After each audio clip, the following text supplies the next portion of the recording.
ಗುರು Gujarat Titans ಈಗ table toppers ಆಗಿದ್ದಾರೆ ಗುರು. SRH ನ ಸಖತ್ ಡಾಮಿನೇಟ್ ಮಾಡ್ಕೊಂಡು ಗೆದ್ದಿದ್ದಾರೆ ಗುಜರಾತ್ ಟೈಟನ್ಸ್ ಅವರ ಬೌಲರ್ಸ್ ಅಂತ ಹೇಳ್ಬೋದು. One of the best fast bowling ಇಲ್ಲಿ ಆಡಿರೋದು ಇದೆ. ರಬಾಡ ಆಗಿರೋದು, ಸಿರಾಜ್ ಆಗಿರೋದು ಮತ್ತೆ ಜೇಸನ್ ಆರ್ಡರ್ ಅಂತ ಹೇಳ್ಬೋದು. ಸಖತ್ತಾಗಿ ಬೌಲಿಂಗ್ ಮಾಡಿ ಗೆದ್ದಿದ್ದಾರೆ ಇಲ್ಲಿ ಗುಜರಾತ್ ಟೈಟನ್ಸ್ ಟೀಮ್ ಅಂತ ಹೇಳಿ. ಏನಾಯ್ತು ಅಂತ ನೋಡ್ಕೊಬರೋಣ ಬನ್ನಿ. ಎಲ್ಲೋ ಗೈಸ್, ಎಲ್ಲರಿಗೂ welcome to the my YouTube channel Prajwal cricket info. ಗುರು ಗುಜರಾತ್ ಟೈಟನ್ಸ್ ಅವರು ಫಸ್ಟ್ ಟಾಸ್ನ ಸೋತ್ಬಿಟ್ಟು ಫಸ್ಟ್ ಬ್ಯಾಟಿಂಗ್ ಆಡಕ್ಕೆ ಬರ್ತಾರೆ. ಸಖತ್ತಾದಂಥ ಪಾರ್ಟ್ನರ್ಶಿಪ್ ಬರೋದಿಲ್ಲ ಇಲ್ಲಿ ಶುಭ್ಮನ್ ಗಿಲ್ ಹಾಗೂ ಸಾಯಿ ಸುದರ್ಶನ್ ನಡುವೆ ಅಂತ ಹೇಳ್ಬೋದು. ಶುಭ್ಮನ್ ಗಿಲ್ ಅವರು ಬೇಗನೆ ಔಟ್ ಆಗ್ತಾರೆ. ಸಾಯಿ ಸುದರ್ಶನ್ ಒಳ್ಳೆ ಸಖತ್ತಾಗಿ ಕಂಟಿನ್ಯೂ ಮಾಡ್ತಾರೆ ಅಂತ ಹೇಳ್ಬೋದು. ಅದಾದ್ಮೇಲೆ ಜಾಸ್ ಬಟ್ಲರ್ ಅವರು ಬರ್ತಾರೆ. ಜಾಸ್ ಬಟ್ಲರ್ ಕೂಡ ಅಷ್ಟೊಂದು ಕಾಂಟ್ರಿಬ್ಯೂಟ್ ಮಾಡೋಕ್ಕಾಗೋದಿಲ್ಲ, ಬೇಗನೆ ಔಟ್ ಆಗ್ತಾರೆ ಅಂತ ಹೇಳ್ಬೋದು. ಅದಾದ್ಮೇಲೆ ನಿಮಗೆ ವಾಷಿಂಗ್ಟನ್ ಸುಂದರ್ ಅವರು ಬರ್ತಾರೆ. ವಾಷಿಂಗ್ಟನ್ ಸುಂದರ್ ಮತ್ತೆ ಇಲ್ಲಿ ಸಾಯಿ ಸುದರ್ಶನ್ ಅವರು ಸಖತ್ತಾದಂಥ ಪಾರ್ಟ್ನರ್ಶಿಪ್ನ ಕಲೆ ಹಾಕ್ತಾರೆ. ವಾಷಿಂಗ್ಟನ್ ಸುಂದರ್ 50 ರನ್ಸ್ನ ಕಾಂಟ್ರಿಬ್ಯೂಟ್ ಮಾಡಿದ್ರೆ ಇಲ್ಲಿ ಸಾಯಿ ಸುದರ್ಶನ್ ಗುರು 61 ರನ್ ಹೊಡೆದಿದ್ದಾರೆ ಗುರು. ಈ season one of the perfect consistent ಆಗಿ ಆಡ್ತಾ ಇರೋದು ಇದು ಸಾಯಿ ಸುದರ್ಶನ್ ಅಂತ ಹೇಳ್ಬೋದು. ಗುಜರಾತ್ ಟೈಟನ್ಸ್ ಅವರ ಪರವಾಗಿ ಹೈಯೆಸ್ಟ್ ರನ್ಸ್ ಕೂಡ ಇವರೇ ಸ್ಕೋರ್ ಮಾಡ್ತಿದ್ದಾರೆ ಅಂತ ಹೇಳ್ಬೋದು. ಗುಜರಾತ್ ಟೈಟನ್ಸ್ ಕಡೆಯಿಂದ ಸಖತ್ತಾಗಿ ಆಡಿದ್ದಾರೆ. ವಾಷಿಂಗ್ಟನ್ ಸುಂದರ್ 50 ರನ್ ಸ್ಕೋರ್ ಮಾಡೋದು ಮತ್ತೆ ನಿಶಾಂತ್ ಸಿಂಧು ಕೂಡ ಸಖತ್ತಾಗಿ ಬ್ಯಾಟಿಂಗ್ ಆಡಿ 168 ರನ್ ಟಾರ್ಗೆಟ್ ಆಗಿ ಕೊಡ್ತಾರೆ ಇಲ್ಲಿ SRH ಟೀಮ್ಗೆ ಅಂತ ಹೇಳ್ಬೋದು. ಅದನ್ನ ಚೇಸ್ ಮಾಡೋಕ್ಕೆ ಅಂತ ಬರ್ತಾರೆ ನಿಮಗೆ ಟ್ರಾವಿಸ್ ಹೆಡ್ ಹಾಗೂ ಮತ್ತೆ ಅಭಿಷೇಕ್ ಶರ್ಮಾ ಅವರು ಬೇಗನೆ ಔಟ್ ಆಗ್ತಾರೆ. ಸಿರಾಜ್ ಅವರು ಸಖತ್ ಫಾಸ್ಟ್ ಬೌಲಿಂಗ್ನ ಮಾಡ್ತಾ ಇರ್ತಾರೆ ಅಂತ ಹೇಳ್ಬೋದು. ಅಷ್ಟೊಂದೇನು ಒಳ್ಳೆ ಕನ್ವಿನ್ಸಿಂಗ್ ಬಾಲ್ ಅಲ್ಲ ಸಿರಾಜ್ ಕಡೆಯಿಂದ, ಆದರೂ ಕೂಡ ಟ್ರಾವಿಸ್ ಹೆಡ್ ಅವರು ಔಟ್ ಆಗ್ತಾರೆ. ಡೀಪ್ ಪಾಯಿಂಟಲ್ಲಿ ಔಟ್ ಆದರೆ ಇಲ್ಲಿ ಅಭಿಷೇಕ್ ಶರ್ಮಾ ಅವರು ಮಿಡ್ ಆಫಲ್ಲಿ ಔಟ್ ಆಗ್ತಾರೆ ಅಂತ ಹೇಳ್ಬೋದು.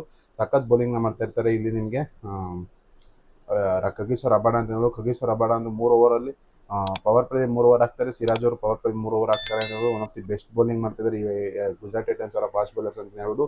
ಇಲ್ಲಿ ರಬಾಡ ಅವರಿಗೆ 3 ವಿಕೆಟ್ ಬಿದ್ದಿದೆ ಮತ್ತೆ ಇಲ್ಲಿ ಜೇಸನ್ ಆರ್ಡರ್ ಅವರಿಗೆ 3 ವಿಕೆಟ್ ಬಿದ್ದಿದೆ ಗುರು. ಮತ್ತೆ ಪ್ರಸಿದ್ಧ ಕೃಷ್ಣ ಅವ್ರಿಗೂ 2 ವಿಕೆಟ್ನ ಬಿದ್ದಿದ್ದಾರೆ ಅಂತ ಹೇಳ್ಬೋದು. ಸಖತ್ತಾಗಿ ಆಡಿದ್ದಾರೆ SRH ಟೀಮ್ ಅವರಂತೂ ವರ್ಷದಾಗಿ ಬ್ಯಾಟಿಂಗ್ ಆಡಿದ್ದಾರೆ. ಇರೋದ್ರಲ್ಲೇ ಸಖತ್ತಾಗಿ ಬ್ಯಾಟಿಂಗ್ ಆಡಿದೆ ಯಾರಪ್ಪ ಅಂತಂದ್ರೆ ನಿಮಗೆ ಪ್ಯಾಟ್ ಕಮಿನ್ಸ್ ಅಂತ ಹೇಳ್ಬೋದು. ಪ್ಯಾಟ್ ಕಮಿನ್ಸ್ ಸ್ವಲ್ಪ ರನ್ಸ್ನ ಸ್ಕೋರ್ ಮಾಡ್ತಾರೆ. ಅದನ್ನು ಬಿಟ್ಟರೆ ಯಾರು ಕೂಡ ಕನ್ವಿನ್ಸಿಂಗ್ ಆಗಿ ಕಾಣಲಿಲ್ಲ ಇಲ್ಲಿ SRH ಟೀಮ್ ಕಡೆ ಅಂತಲೇ ಹೇಳ್ಬೋದು.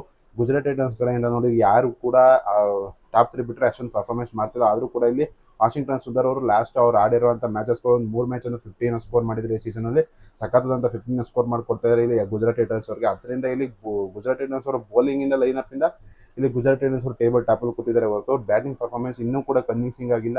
3 ಜನ ಮೇಲೆ ಸಖತ್ ಡಿಪೆಂಡೆನ್ಸಿ ಇದೆ ಅಂತ ಹೇಳ್ಬೋದು. ಆದರೂ ಕೂಡ ಒಂದು ಬೆಸ್ಟ್ ಫಾಸ್ಟ್ ಬೌಲಿಂಗ್ ಇಲ್ಲಿ ಮಾಡಿರೋದು ಇಲ್ಲಿ ಖಗೀಶ್ವರ್ ರಬಾಡ ಆಗಿರೋದು, ಸಿರಾಜ್ ಆಗಿರೋದು ಮತ್ತು ಇಲ್ಲಿ ಜೇಸನ್ ಆರ್ಡರ್ ಅಂತ ಹೇಳ್ಬೋದು. ಅಷ್ಟೊಂದು ಈಸಿ ಇರಲ್ಲ ಗುರು ಬ್ಯಾಟಿಂಗ್ ಆಡೋಕ್ಕೆ. ಅದಕ್ಕೋಸ್ಕರ ಅಷ್ಟು ಬ್ಯಾಟರ್ಸ್ಗಳು ಇಲ್ಲಿ ತಿನ್ಕಾಣಿದ್ರು ಅಂತಲೇ ಹೇಳ್ಬೋದು. ಸಖತ್ತಾಗಿ ಬೌಲಿಂಗ್ ಮಾಡಿದರೆ ಒಟ್ಟಿನಲ್ಲಿ ಇಲ್ಲಿ SRH ಅವರಂತೂ ಕ್ಲೂನೇ ಇಲ್ಲ. ಕ್ಲಾಸನ್ ಆಗಿರೋದು, ನಿತೀಶ್ ಕುಮಾರ್ ರೆಡ್ಡಿ ಆಗಿರೋದು ಮತ್ತು ನಮ್ಮ ಕರ್ನಾಟಕದ ಬ್ಯಾಟ್ಸ್ಮನ್ ಆದಂಥ ಸ್ಮರಣ್ ರವಿಚಂದ್ರನ್ ಕೂಡ ಇಲ್ಲಿ ಆಡ್ತಾಯಿದ್ರು. ಅವರು ಕೂಡ ಅಷ್ಟೊಂದು ಕಾಂಟ್ರಿಬ್ಯೂಟ್ ಮಾಡೋಕ್ಕಾಗಲ್ಲ. ಸಿರಾಜ್ ಅವರು ಒಂದು ಕ್ಯಾಚ್ ಬೇರೆ ಬಿಟ್ಟಿರ್ತಾರೆ ಅವ್ರದ್ದು, ಆದರೂ ಕೂಡ ಅಷ್ಟೊಂದು ಅವರು ಇನ್ಕ್ರೀಸ್ ಮಾಡೋಕ್ಕಾಗಲ್ಲ. ಅವ್ರ ರನ್ಸ್ನ ಬೇಗನೆ ಔಟ್ ಆಗ್ತಾರೆ ಅಂತ ಹೇಳ್ಬೋದು. ಈ ಇಶಾನ್ ಕಿಶನ್ ಕೂಡ ಅಷ್ಟೊಂದೇನು ಕಾಂಟ್ರಿಬ್ಯೂಟ್ ಮಾಡೋಕ್ಕಾಗಿಲ್ಲ. ಇರೋದ್ರಲ್ಲೇ ಚೆನ್ನಾಗಿ ಬ್ಯಾಟಿಂಗ್ ಆಡಿದ್ದು ನಿಮಗೆ ಪ್ಯಾಟ್ ಕಮಿನ್ಸ್ ಅಂತ ಹೇಳ್ಬೋದು. ಪ್ಯಾಟ್ ಕಮಿನ್ಸ್ ಅವ್ರು ಸ್ವಲ್ಪ ಒಂದು 19 ರನ್ 20 ರನ್ ಹೊಡಿತಾರೆ ಅಷ್ಟೇ. ಕ್ಲಾಸನ್ ಕೂಡ ಒಂದು 16 ರನ್ ಹೊಡಿತಾರೆ ಅಷ್ಟೇ.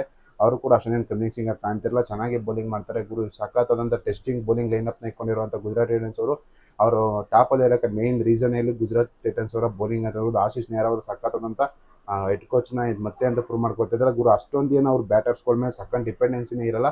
ಬೌಲರ್ಸ್ಗಳೇ ಮ್ಯಾಚ್ ಗೆಲ್ಲೋ ಥರ. ಅವರು ಕಪ್ ಗೆದ್ದಾಗೂ ಅಷ್ಟೇ ಅಷ್ಟೊಂದೇನು ಹೇಳ್ಕೊಳ್ಳೋಂಥ ಬ್ಯಾಟ್ಸ್ಮನ್ಗಳು ಇರಲ್ಲ. ಆದರೂ ಕೂಡ ಅವ್ರು ಕಪ್ ಗೆದ್ರು. ಈ ಸೀಸನ್ನು ಕೂಡ ಲಾಸ್ಟ್ ಸೀಸನ್ನು ಅಷ್ಟೇ ಕ್ವಾಲಿಫೈ ಆದರು. ಇಂಥ ದೊಡ್ಡ ಟೀಮ್ಗಳನ್ನೇ ಕ್ವಾಲಿಫೈ ಆಗೋಕ್ಕೆ ಸ್ಟ್ರಗಲ್ ಪಡ್ತಾರೆ. ಇವರು ಆರಾಮ್ಸೆ ಕ್ವಾಲಿಫೈ ಆಗಿ ಹೋಗ್ತಾರೆ ಗುರು. ಹೆಂಗೆ ಅಂತಂದು ಗೊತ್ತಿಲ್ಲ. ಅದು ಆಶೀಶ್ ನೇಹ್ರಾ ಅವರ ಸ್ಟ್ರಾಟಜಿ ಅಂತ ನೀವು ಸಖತ್ತಾಗಿ ಬೌಲಿಂಗ್ ಲೈನಪ್ನ ಇಟ್ಕೊಂಡಿದ್ದಾರೆ ಗುಜರಾತ್ ಟೈಟನ್ಸ್ ಅವರು. ಸಖತ್ತಾಗಿ ಬೌಲಿಂಗ್ ಮಾಡಿ SRHನ ಸಖತ್ತಾಗಿ ಸೋಲಿಸಿದ್ದಾರೆ ಅಂತ ಹೇಳಿ ನಿಮಗೆ ಅನಿಸುತ್ತೆ ಕಮೆಂಟ್ ಮಾಡಿ. ವಿಡಿಯೋ ಇಷ್ಟ ಲೈಕ್ ಮಾಡಿ, ಶೇರ್ ಮಾಡಿ, ಸಬ್ಸ್ಕ್ರೈಬ್ ಮಾಡಿ.